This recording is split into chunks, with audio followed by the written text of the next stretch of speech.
Goeiemôre, baie welkom by die Gereformeerde Kerk Ontdekkers. Ons skriflesing kom vanmôre uit Johannes 1 van vers 1 tot 18. Ons gaan fokus op daardie baie bekende woorde dat Jesus Christus mens geword het, dat hy vlees geword het. Ja, kom ons gaan luister saam na die woord van ons Here. Kom ons buig ons hoofde in gebed saam. Ja, Here, ons kon ons geloof bely voor U heilige aangesig. Ja, Here, met ons hele hart glo ons dit, al was ons nie daar nie, al het ons dit nie met ons eie oë gesien nie. Maar by Bethlehem het U seun mens geword, sodat U aan ons genade op genade kan bewys, in oorvloed, sodat ons wat verlore was vir ewig, dat ons kan terugkom Vaderhuis toe, en dat ons mede-erfgename is van alles wat aan Jesus behoort. Here, somtyds vergeet ons die dieptesnit van die evangelie, en daarom kan ons somtyds so maklik sondig en dinge doen asof U nie ons Vader is nie. Vergewe ons om Christus ontwil.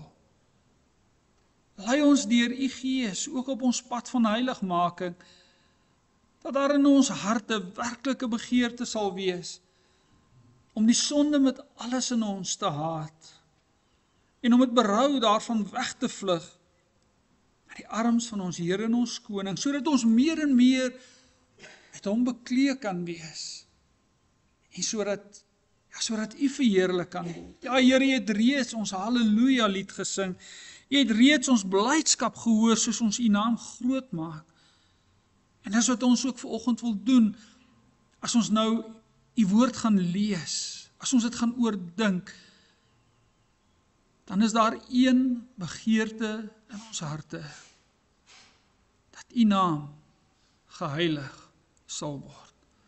Hier in ons eie midde, maar ook in die kerk wêreldwyd, waar die evangelie vandag verkondig word. Ja, dat die goeie nuus van Christus gehoor sal word, en dat U uitverkorenes tot bekering sal kom. Dit bid ons net in Sy naam alleen. Amen. Ons skriflesing kom vanmôre uit die baie bekende gedeelte, Johannes 1, vers 18. Johannes 1, vers 18. In die begin was die woord, en die woord was by God, en die woord was God. Hy was in die begin by God. Alles het deur hom ontstaan, en sonder hom het selfs nie een ding wat bestaan ontstaan nie. In hom was lewe, en die lewe was die lig vir die mense. En die lig skyn in die duisternis, en die duisternis kon dit nie uitdoof nie. Daar was 'n man gestuur deur God, wie se naam Johannes was. Hy het tot 'n getuienis gekom om van die lig te getuig, sodat almal deur hom kon glo. Hy was nie die lig nie, maar hy moes van die lig getuig. Die ware lig wat elke mens verlig, was aan die kom na die wêreld. Hy was in die wêreld, en die wêreld het deur hom ontstaan, en tog het die wêreld hom nie herken nie. Hy het gekom na wat syne was, en tog het sy eie mense hom nie aanvaar nie. Maar aan almal wat hom aanvaar het, het hy die reg gegee om kinders van God te word, hulle wat in sy naam glo. Hulle is nie uit bloed nie, ook nie uit liggaamlike drang nie, ook nie uit die wil van 'n man nie, maar uit God gebore.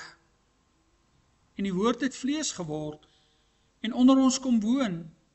En ons het sy heerlikheid aanskou, 'n heerlikheid soos die van die unieke seun van die Vader, vol genade en waarheid.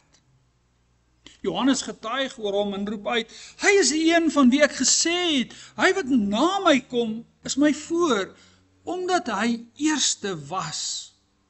Uit sy volheid het ons almal genade ontvang, ja, genade op genade.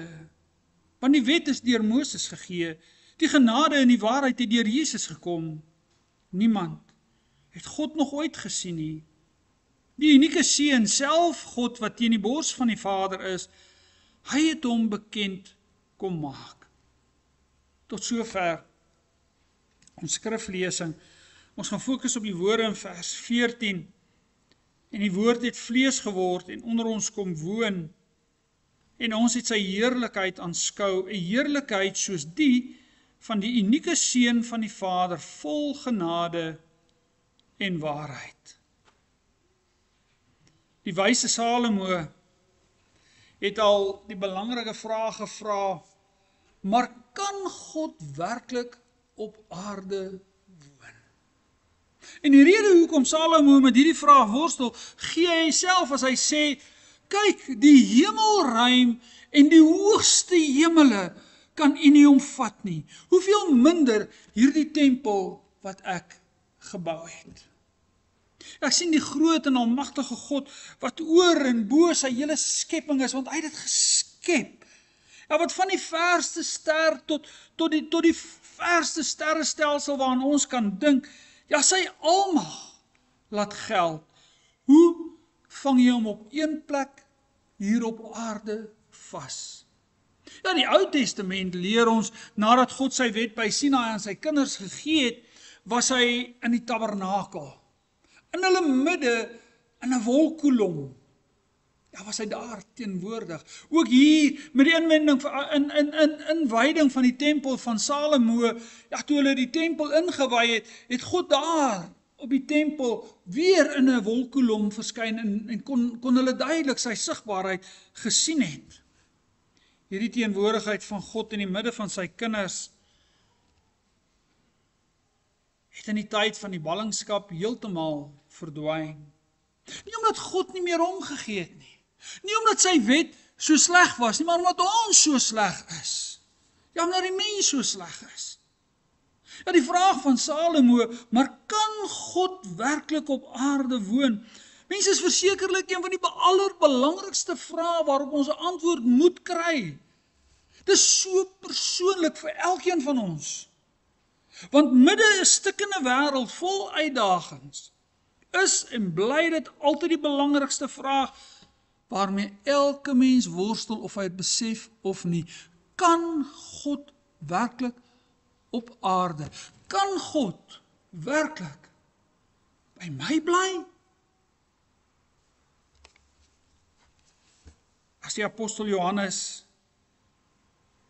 seker die mens wat die naaste as enig ander mens ooit aan Jesus was tydens sy bediening op aarde, as hy sy evangelie begin, dan beskryf hy vir ons die diepgrondigste waarheid van alle waarhede.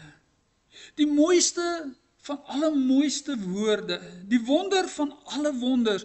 As hy dit beskryf, dan sê hy dit met die woorde, en die woord het vlees geword, en onder ons kom woon. En ons het sy heerlikheid aanskou, 'n heerlikheid soos die van die unieke seun van die Vader, vol genade en waarheid.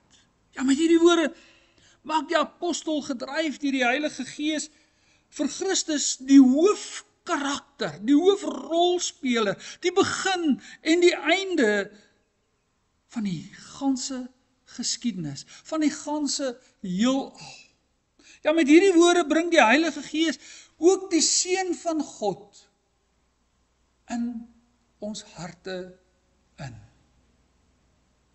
Evangelie volgens Johannes was omtrent so 50, 60 jaar na die hemelvaart van Jesus geskryf. Ja, alles dui daarop dat die bejaarde apostel Johannes, dat hy, toe hy hierdie brief geskryf het, nog steeds 'n bediening gehad het daar in Efese en al die gemeentes in die omtes, en ons moet dit snap. Ek het dit noudag agtergekom dat iemand wat al lank al 'n gelowige was, heel verbaas was toe hy uitgevind het dat die evangelis Johannes wat hierdie woorde geskryf het, en Johannes die Doper waarvan ons nou gelees het wat Jesus uitgewys het, is nie dieselfde persoon nie. Johannes die Doper was die laaste Ou Testamentiese profeet, maar hy's doodgemaak deur Herodes. Johannes die evangelis is die lieflingsdisipel, wat so naby Jesus geleef het, wat in sy binnekring was, en in die binnekring was hy die binne-een. En omdat Efese op 'n baie belangrike handelsroete geleë was meeste lidmate in die gemeentes en in die gemeentes daar om Efese, was hulle letterlik mense vanuit al die uithoeke van die wêreld gewees. Omdat dit is al so 60 jaar later, na Jesus se hemelvaart, daar was al gevestigde gemeentes. Maar hierdie lidmate was so totaal anderste as die heidense wêreld waarin hulle gebly het. Hulle was totaal anderste as die Jode wat in die sinagoge bymekaar gekom het. Want Christus was die groot verskil in hulle harte en in hulle lewens en alles. En dit het hulle nie baie gewild gemaak nie. Die mense het nie van hulle gehou nie. Hierdie teenstand in die samelewing het die eerste lesers baie swaar laat kry. Van die keisers het die Christene vervolg van hulle, dit vir hulle baie moeilik gemaak, maar ook die naby mense, families, het dit moeilik gemaak vir die mense, maar die gevolg is, hulle wou in die geloof begin uitsak het. Hulle het begin wonder, maar hierdie evangelie wat Paulus met soveel passie verkondig, is dit regtig waar? Die belangrikste waarheid wat Johannes wou gehad het, hierdie mense nie oor moes twyfel nie. Hy verwoord dit so mooi in Johannes 20 vers 31, as hy die doel van sy brief verwoord, dan sê hy dat hy wil hê dat hulle moet glo dat Jesus Christus is die Seun van God. En juist dat dit hierdie geloof is, wat maak dat hulle die ewige lewe in sy naam kan hê. Dit is wat hy die graagste wil hê, en dis wat die Gees ook vanmôre die graagste in ons harte wil doen, dat ons dit soos klein kindertjies moet glo, dat Jesus is die Christus, die Seun van God, en dat ons juist daardeur tot in ewigheid kan lewe. Ja, vir die apostel is die evangelie van Jesus Christus, ja, soos 'n helder lig, wat alle donkerheid uit die hart en die gedagtes van 'n sondaar verdryf. En is hierdie helder lig van die evangelie, wat op sy duidelikste gesien kan word, ja, soos die son in die middag op sy helderste, waarvan Maleagi praat. Ja, ons sien dit die duidelikste in Christus, daarom beskryf hy hierdie helder lig met ons teksverse, en die woord het vlees geword en onder ons kom woon. En ons het sy heerlikheid aanskou, 'n heerlikheid soos die van die unieke Seun van die Vader, vol genade en waarheid. Met reg, Mark 1 verklaar dit op, en ek haal hom aan as ek sê, ja, met hierdie woorde word die allerbelangrikste gebeurtenis in die geskiedenis van die mensheid, en die allerdiepste geheimenis in die Godsopenbaring aan ons meegedeel, met hierdie woorde. Dis diep, dis ryk, dis skoon, dis mooi. Ons hardloop te kort in woorde en gedagtes. Ja, die Heilige Gees deel met ons die geheim van alle geheime, die beste nuus van alle goeie nuus. Hy verlig 'n donker sonder hart, die helder lig van die evangelie. In hierdie woorde is daar vryspraak vir die gevangene, genesing vir die sterwende, hoop vir die hooplose, ewige lewe vir die ewig verlorene. Daarom moet ons letterlik woord vir woord mooi verstaan wat hier staan, en kom ons oordink hierdie woorde, en mense, ons gaan dit nie uitput vandag nie. Kom ons kyk na daai eerste woorde, en die woord het vlees geword. Johannes begin die evangelie met die woorde, ons het dit ook gehoor, in die begin was die woord, en die woord was by God, en die woord was God. Ja, hierdie hele gedagte van, in die begin, vat ons terug, nie na Genesis 1 toe nie, maar vat ons terug na 'n ewigheid, na 'n oomblik, 'n ewigheid voor Genesis 1. Ons kop en ons gedagtes kan nie so toe gaan nie. Jesus word beskryf as die woord. Die Griekse woordjie daarvoor is die logos. Hy's God se logos. En hoekom het Johannes nie maar net eenvoudig geskryf dat Jesus het vlees geword nie? Hoekom sê hy die woord, die logos, het vlees geword? As ons iets aan mekaar bekend wil maak, dan gebruik ons woorde. Deur na Jesus te verwys as die woord, leer die Gees ons dat Jesus is die groot bekendmaker van God. As ons na die skepping kyk, sing ons saam met Dawid, die hemelruim verkondig die eer van God en die hemelkoepel maak die werk van sy hande bekend. Maar as ek God persoonlik wil ken, as ek hom hartskennis wil maak, om in 'n egte vader-kind verhouding met hom te kan staan, beteken, hy moet met woorde met my praat, sodat ek dit duidelik kan verstaan. Dis tog al hoe 'n verhouding moontlik kan wees. Met woorde deel ons wat in ons hart aangaan, wat ons bly maak, wat ons hartseer maak, wat ons die graagste wil. Al ons emosies kan ons met woorde beskryf. As God homself, sy hart en sy gedagtes aan ons bekend maak, praat hy met ons deur die woord, sy logos, sy woord. Agter elke woord, agter elke komma, agter elke punt, agter elke belofte in die Bybel, van Genesis tot Openbaring, hoor ons, Jesus Christus is die unieke seun van God. En juist daarom is God se woord so lewend en so kragtig. Die Heilige Gees het elke woord so laat opskryf, dat dit Christus op die voorgrond plaas. Niks van God se wet, sy belofte, sy wonderdade en sy betrokkenheid met sy kinders in die hele Bybel maak sin, as ek dit nie kan bring in die helder lig van die evangelie nie. Net soos dat jy niks van my kan weet as ek jou nie vertel nie. Weet jy niks van God as jy dit nie hoor in Jesus nie. Dis hierdie woord, die bekendmaker van God, wat self van ewigheid God is, wat vlees geword het. Hierdie woorde vat ons onmiddellik terug na die profesie van Jesaja, waar God by monde van sy profeet bekend maak. Kyk,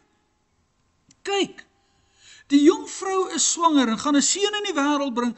Sy sal hom Immanuel, God met ons noem.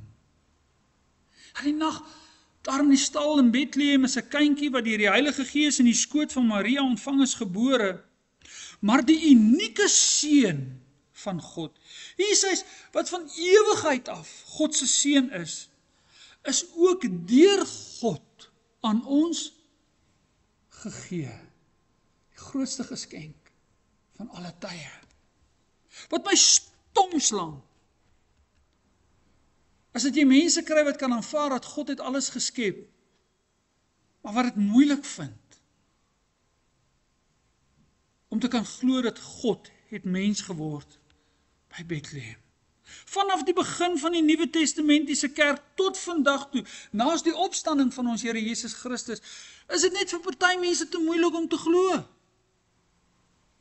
Sou die uitdaging vir ons Skepper te groot wees, om met sy volle heerlikheid, sy heiligheid, sy volmaakte reg en geregtigheid, sy genade en waarheid in 'n mens gestalte te kry? Sou dit vir hom net te moeilik wees? Ek weet nie hoekom sukkel mense daarmee nie. Maar die woordjie, kyk, die Engelse woord daarvoor is behold, kyk fyn, verstaan wat aangaan. En Jesaja se woorde, kyk die jongvrou is swanger, is uiters betekenisvol. Die mens kan maar net na die stal van Bethlehem kyk en die kindjie daar binne, en ons kan in verwondering kyk en glo. Dis 'n wonderwerk wat voor ons oë gebeur.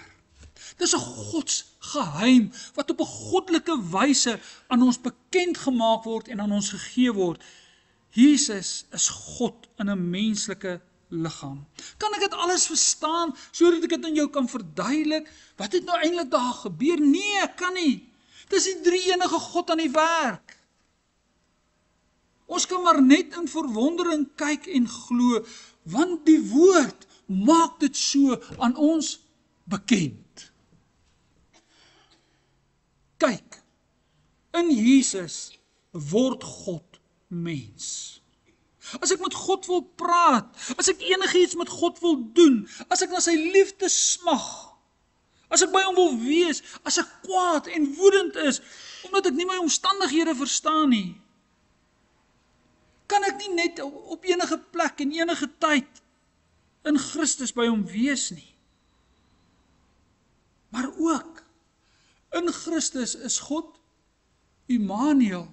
Hy is met ons, met my, met elkeen van ons. En daarom doen die Heilige Gees alles in sy woord, om elkeen van ons waaruit te kry, by Christus. God met ons, en ons met God. Vader en kind by mekaar.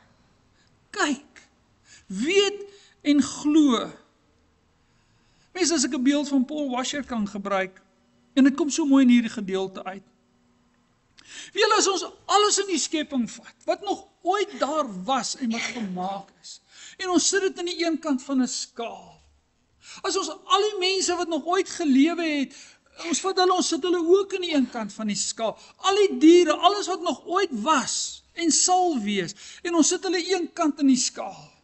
En ons sit die kindjie van Bethlehem aan die ander kant van die skaal. Wat gaan gebeur? Die skaal gaan katoef.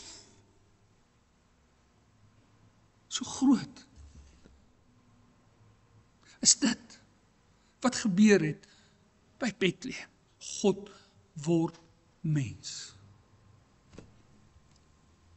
Daarom kon hy by Golgotha die volmaakte offer bring.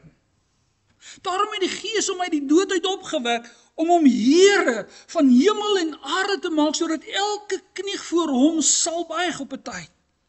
Want hy beskik oor alle mag in die hemel, op die aarde. Ja, en die woord het vlees geword, en onder ons kom woon. Letterlik staan hier dat hy onder ons kom tabernakel het, hy kom tent opslaan in ons midde. Ja, stel jouself voor, toe God, nadat Moses die tabernakel, of toe Salomo die tempel streng volgens voorskrifte opgerig het, toe God vir die heel eerste keer die tabernakel in die tempel met daardie wolkkolom bedek het. Die grootsheid van daai oomblik.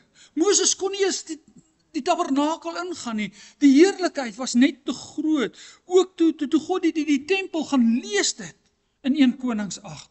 Toe hy dit gevul het, mense, dit is groot oomblikke. Daar moes duisende tente om die tabernakel gewees het daar in die woestyn, want God was op pad met sy kinders deur die woestyn en hulle het in tente gebly. Maar die tabernakel was so totaal anders, hy moes uitgestaan het, soos 'n helder lig in 'n donker nag, omdat God dit met sy teenwoordigheid gevul het.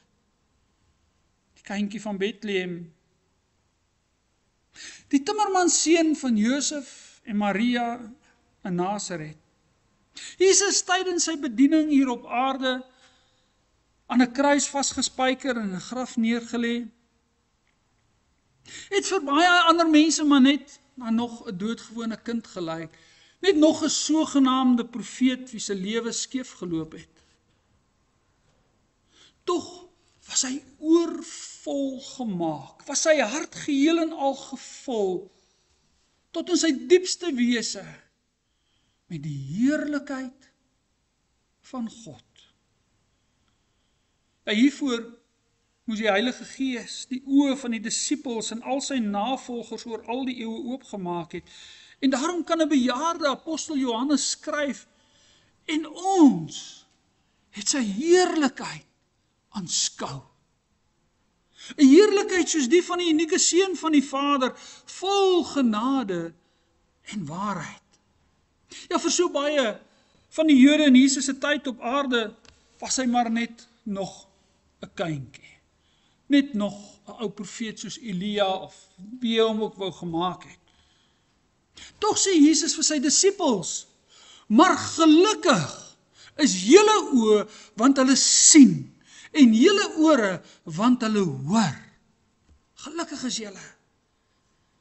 Jy sien nie die Heilige Gees kan my fyn laat kyk, mooi laat luister, sodat ek ook kan aanskou die heerlikheid van God.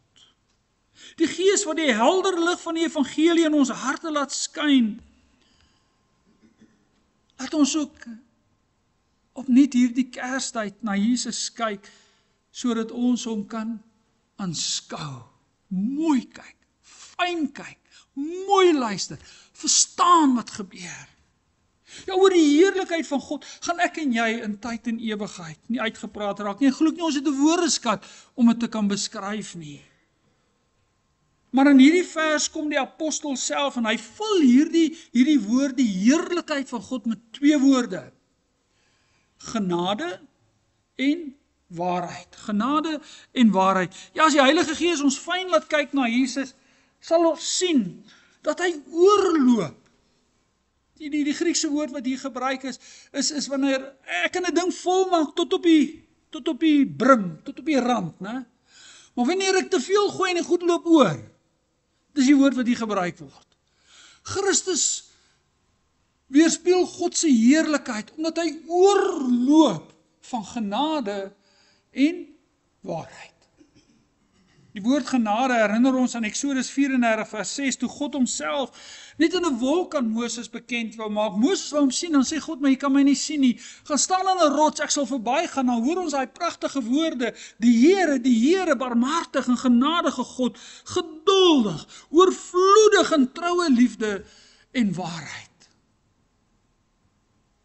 God se heerlikheid skitter op sy duidelikste in die God wat sy beloftes van genade en barmhartigheid kan nakom, net omdat hy die skuld en die oortreding en sondes van sy kinders kan vergewe. Genade gaan altyd, maar altyd oor 'n duur prys wat betaal moet word, want dis wat genade is. Dis liefde wat die prys van iemand betaal wat dit nie kan betaal nie, wat die offer bring wat die ander een nie kan bring nie, sodat ons sondes vergewe kan word en sodat ons God se kinders kan wees. Alles wat ons nodig het om God se kinders te kan wees, skenk God in sy eindelose groot genade vir ons net, maar net in Christus die gekruisigde, ons Here wat uit die dood uit opgestaan het.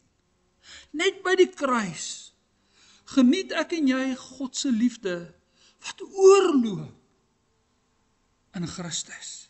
Ontvang ons 'n heiligheid wat God vir ons net in Christus kan gee. Put 'n krag by die bron van alle krag uit die lewe en die sterwe en die opstanding van ons Here en ons Koning. God se genade in Christus koppel Johannes ook aan die woordjie waarheid. Die woord waarheid bring baie gedagtes na vore. Ek dink veral in ons tyd, omdat elke ou het deesdae sy eie waarheid en daarmee saam jok elke ou sien dit letterlik elke dag op die media. Waarheid beteken en verwys na iets wat betroubaar is, dit wat blywend is, dit wat eg is. Dit stuur op God se doel daarvoor af. Ja, dis alles wat die leuen nie is nie. In Johannes 14 vers 6, in sy uiters belangrike gesprek die aand voor die kruisiging, leer Jesus ons dat hy die waarheid is. Ek is die weg, die waarheid en die lewe. Enige iets, maak nie saak wat nie, enige iets kan net betroubaar wees, kan net eg wees, kan net blywend wees, kan net op God se doel afstuur, kan ek net reg verstaan, as dit tot oorlopends toe vol is van Christus, van wie hy is, en wat hy aan die kruis vir ons gedoen het, vir God se kinders. Ek en jy, soos die man wat langs Jesus aan die kruis gesterf het, hoef nie alles presies uitgewerk te hê oor wie Jesus is nie, want nie een van ons kan dit doen nie. Maar as Jesus alles is in my lewe, as hy die hoogste waarheid oor alles in my lewe is, verander alles. Soos uit die donker na die lig, uit die dood na die lewe. Hy plaas my reeds in hierdie lewe op 'n ewige pad terug na die Vaderhuis. Hy maak my betekenisvol al besit ek dalk niks. Hy gee my hoop, alles en almal om my hooploos. Hy maak my woorde en my dade doelgerig, sodat dit God kan verheerlik. Hy bring iets van die hemele in my huwelike en al my verhoudings in al my verstaan van wat om my aangaan. En Jesus sal altyd die lyn trek tussen wat leuen is en wat waarheid is. Kan God werklik op aarde woon? Kan God werklik by my woon? In my en jou se hart? My broer, my suster, Kersfees herinner ons aan die geboorte van Jesus. God wat mens geword het. Wat vandag deur sy woord en sy gees by elkeen van ons is, en hy sal dit tot in ewigheid wees. Net in hom ken, sien en verstaan en beleef ek God se ewige liefde vir my. Net in hom ken en verstaan ons die volle waarheid van alles, ook van wie ek waarlik is in Christus. Ek is God se kind. Maar God het sy groot genade hierdie waarheid stewig in julle harte vasmaak, dat julle kan kyk, kan sien, kan hoor en kan glo die rykdom van wat daar geskrywe staan. Amen. Kom ons bid saam.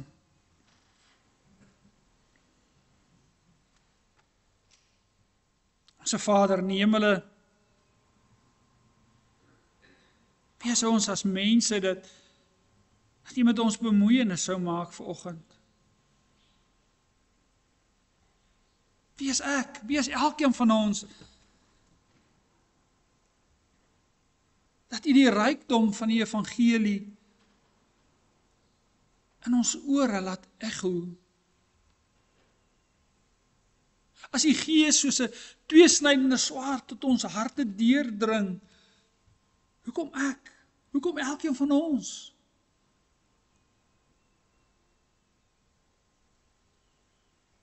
Vader, is genade op genade op genade. Niks wat ons het is ons op ons eie krag nie. Selfs ons volgende asemteug kom uit u hand uit. En daarom kan ons net klein raak en klein wees voor u. Maar Here, ons harte loop oor van dankbaarheid en verwondering voor u heerlikheid. Soos ons dit sien in Jesus, wat mens geword het. God wat mens geword het, by ons kom woon het en deur sy Gees in ons harte woon en werk, dit sy tempel maak. Dankie Here vir hierdie woorde wat die Gees dat opskryf het. Lei ons en bring ons hart toe dat ons dit weer gaan lees, dat ons dit sal oordink, dat ons weer sal kyk, weer gaan luister. Maar Here, dat die evangelie ook die krag in ons harte en ons lewens sal wees, dat Christus alles sal wees en word. Dankie Here vir al u seën en die goedheid. Dankie vir gister dat u dit so geseën het met die weer waar ons was so bang. En soos altyd kom u deur en u wys vir ons hoe ongelooflik lief u vir ontdekkers is. En daarvoor kan ons net dankie sê, kan ons net klein raak. Dankie vir al die hande wat kom help het. Dankie vir die leiding wat gegee is. Maar Here, dankie vir die saamwees, dat ons deel van 'n gemeente kan wees. En dat ons kan weet, ons behoort aan u, net om Christus ontwil. Dankie vir soveel ander seëninge in ons eie lewens, alles wat U vir ons gee. Mag ons harte in hierdie Kerstyd oorloop van dankbaarheid. Mag dit in ons 'n goeie gesindheid gee, ook teenoor alle mense. Maar Here, mag dit ook in ons die dryfkrag word, dat hierdie goeie nuus tydig en ontydig verkondig. Ja, wees by U kerk, U kinders hier in Kerstyd, dat ons die goeie nuus sal verkondig, dat ons dit sal laat hoor. Wees veral saam met ons land en al sy mense. Vader, in 'n land en in 'n wêreld waar dit lyk asof leuns floreer, asof leuns sukses beteken, bid ons vir reg en geregtigheid. Ons bid dat U koninkryk sal kom, dat U die regte mense, U uitverkorenes, tot bekering sal bring en dat U so die volle getal sal laat vol word van U kerk met U heerlikheid. Ja, wees by U kerk wat vervolg word, bloediglik. Op hierdie dag, op hierdie oomblik in Nigerië, Sudan, Korea, ons kan 'n lang lys maak, Vader. Die Midde-Ooste waar U kinders so bitter swaar kry, ook Israel. Waar dit so bitter moeilik is om 'n Christen te wees. Wees net by U kinders. Versterk hulle in hulle geloof. Seën alle sendingwerk, sodat die goeie nuus gehoor kan word. Wees by ons eie broers en susters in die geloof, hulle wat te swak is om vanmôre hier te wees, terwyl hulle met alles in hulle brand om hier te wees. Wees ook by ons broers en susters wat vanmôre maar net te laks is. En wat nie hier is vanoggend nie, wat dalk selfs in hulle geloof al afgekoel het, wil U self deur U woord en gees ook in hulle harte ingryp, dat daar opnuut by hulle die verlange en die begeerte kan wees, om ook hier saam met ons te vergader en U te kan verheerlik. En ons Vader, as ons hierdie week ingaan, gee ons net elkeen ons daaglikse brood. Vul ons harte met die liefde van Christus, dat ons tot U eer kan lewe. Dit bid ons en pleit ons alles in Jesus naam alleen. Amen.